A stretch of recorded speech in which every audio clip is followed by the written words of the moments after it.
If Oden wants to leave Wano, he's gonna leave Wano, and ain't nobody gonna stop him. Not his father, and definitely not some giant boar. What's up, YouTubers of the world? MegaGeekMixer here to give you guys my review on Chapter 961 of One Piece, as we are now in Part 2 of the flashback of what happened to Kazuki Oden all those years ago, as he grew up and then left out to sea and then came back to become the Shogun. Now, right now, he is 18 in this chapter, and he's still in Wano, still trying to get out there because he don't like how the borders close, and he is just getting tired of it, and I don't blame that kid. So yeah, what's he gonna do to make sure he gets out? Why, he's gonna take out a giant boar known as the Mountain God, who ends up coming outside to try to destroy things. And yeah, he destroyed things, be like Godzilla, destroy everything in sight. You guys took my kid, and I'm gonna get him back. Every one of you out of my way. Oh, hold it right there, son. Kazuki Oden. I'm Kazuki Oden, and if you want this kid, you're gonna have to get him back by taking me on. If you got it in you to beat me.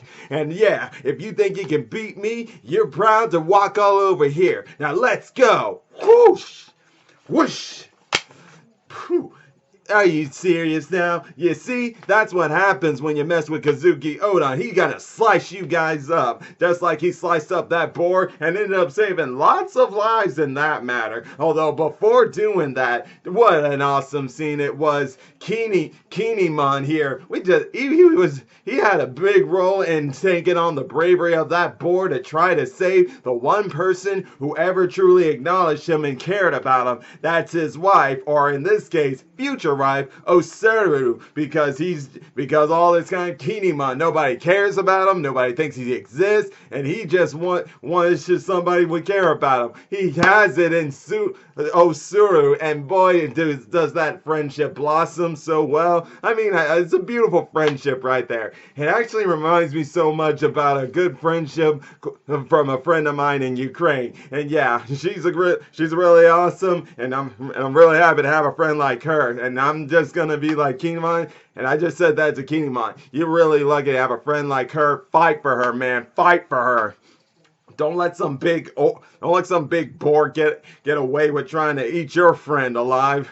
But even still, though, he was no match. And instead, here comes Kazuki Oden, and after doing that, whoosh! After he sliced that thing up, everyone in the town just admired him so much. Only problem is that they assumed he was the one who caused the mountain god to show up and start destroying everything, when it was really some bandits' fault, and then Kinemon takes the bandits. Kinemon, along with his acquaintance Denjiro, who as I mentioned in last chapter, we finally meet, but just in the past. We don't know what's happened to him in the present. But I've had my theories on that, such as this Kiyoshiro. Yeah, Kiyoshiro. I'm thinking that might be Kiyoshiro, but probably not. We'll see. Maybe he might be related to him, maybe. But either case, one thing about this Denjiro guy is that, like Kinemon, he admires Oden for how strong and brave he is, how powerful, and how he's able to stand up to you. And boy, he just loves him so much that he's the very only man he respects, and doesn't think that anyone out of all the adults he's seen is a fool. And who don't blame him? Oden. This guy, when he wants something, he'll get what he wants here, and he'll stop at nothing to get what he wants if people are going to refuse him. And that's exactly why he went along and took the blame for people's assumptions and thinking he's the cause of bringing over that mountain god, the boar, when in actuality, Kinemon, who was so admiring of Oden, was going to confess up straight up to him. Beautiful stuff there, but even more beautiful, like I said, Oden, he's tired of living in this country, so if this will be one of the few steps for him to get out of this country, then you better believe he will get out of this country. Because taking all that blame, he just took it all and was like, oh, thank you. You exiled me, Father. Thanks a bunch. I'm out of here. But it's still so funny to see how the citizens and denizens, or whichever way you want to look at it as, and especially Kinemon and Danjiro,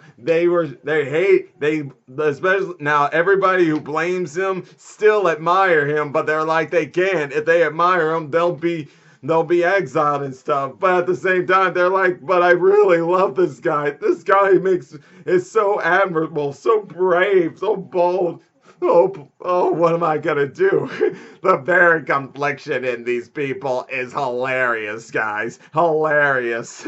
But even more so is Zhao Lo, like at the ending, which is what we really get to, and what really starts to show what really was really the starting point to how a certain somebody I despise who started his journey, well, not started his journey, but started his journey into meeting Kazuki Oden, and then took over his reign as Shogun. But we'll get to that here soon. What we really need to get to here is Kinemon. I need to go back to that guy. I still can't believe that guy. I really don't know how much else really to say it, man. That guy must have had one heck of a rough life, and I do mean one heck of a rough life. I mean, seriously, think about it. This guy was just losing it. This guy was just losing it, being alone, but Tsuru, the only person in the world who ever seemed to acknowledge his existence and even care about him, seeing his friend for so long be stuck in there, and no matter if he would die, he would try to save her. And then, of course, as she's saved by Oden with him slicing up that boar, that he's all happy and excited and stuff. Yeah.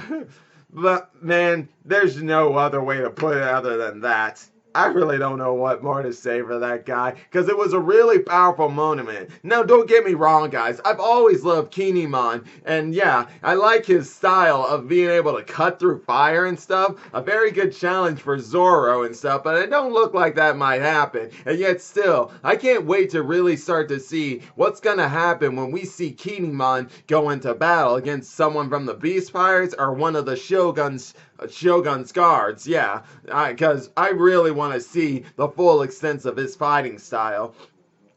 Whatever it is, I sure do look forward to it. But if there's anyone to take on, if he's able to cut fire, he's got to fight someone with something in the power of fire, or at least something related to fire. And the only one we got right now is who's that again? Oh yeah, King with the Pteranodon powers.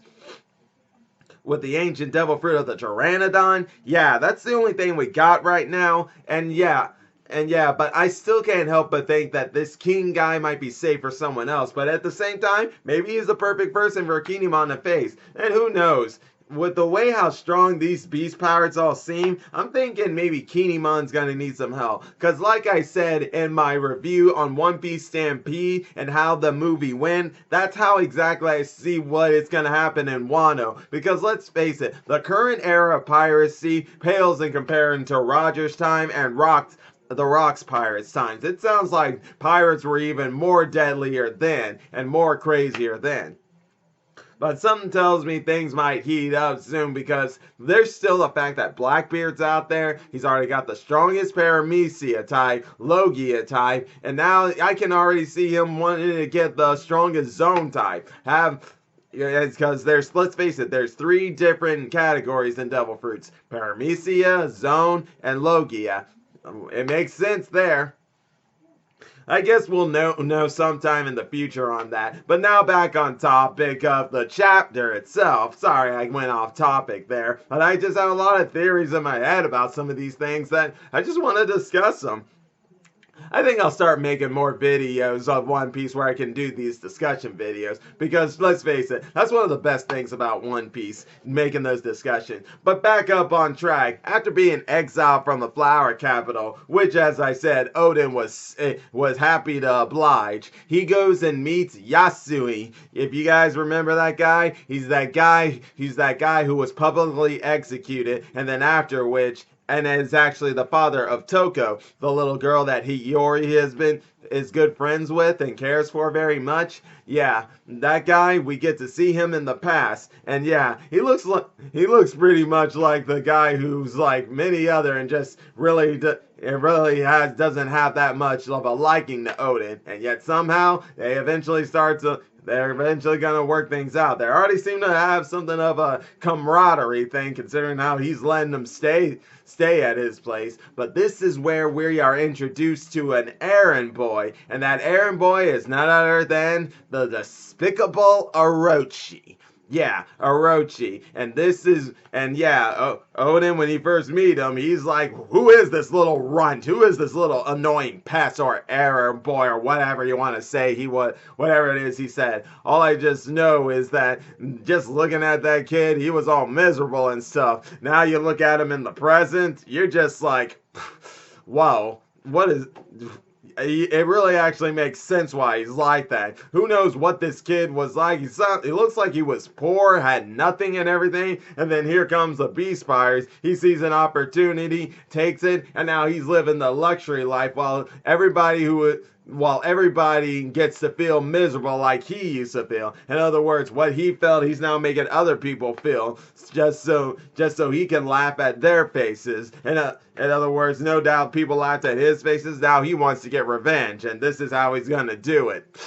Well, wait till your ass is kicked at the end of Wano arc, and you no longer Shogun Orochi. Boy, I'm gonna enjoy seeing that. I'm gonna enjoy seeing you get beat down to the ground. I'm sure not even your past, learning about your past is gonna make me forgive you. Not after what you did to those citizens, giving them fake smiles like that. I just hate that guy so much for that. But let's face it, that's what makes a good villain anyway. And yeah, let's face it, he's a good villain. He's a good villain in that category, but still, again, I wouldn't be surprised if, let's say, Oden, now he doesn't like him right now, but what if he ended up starting to like him and they became friends and stuff? Then something else must have changed in maybe Orochi to make him be the way he is, or maybe like he was his friend but also secretly jealous, because there is a possibility of that. That's happened before. Let's face it, guys, there are just so many theories out there you can work with. Whoa, I can't wait to see what we're going to get here. It promises to be very interesting. But you know what, guys? I'm going to stop rambling and I'm going to leave it all at that for now. And hey, you enjoy my videos? All you got to do is click that like button, subscribe to the channel, hit the bell icon to be notified when I make more videos. And until then, MegaGeekMixer signing out. Bye!